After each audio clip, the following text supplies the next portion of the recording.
Hello everyone, today I'm going to show you how to migrate from Twitter to Blue Sky. So what gonna do, you will just simply go on the next browser, which is called Chrome Web Store. So from here you will just search for this Sky Follower bridge, and you will just tap on it to add on your extension. I already add in, and what gonna do, you will just move in the from your X app, and you will just tab on this on the right corner is extensions, and you will just select the Sky Follower bridge.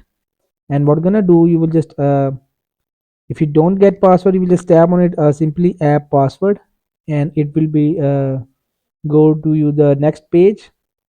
And when it loads completely, from here you will just tap on it, add app password. You will just write any name of your, like I will just write example to teach you.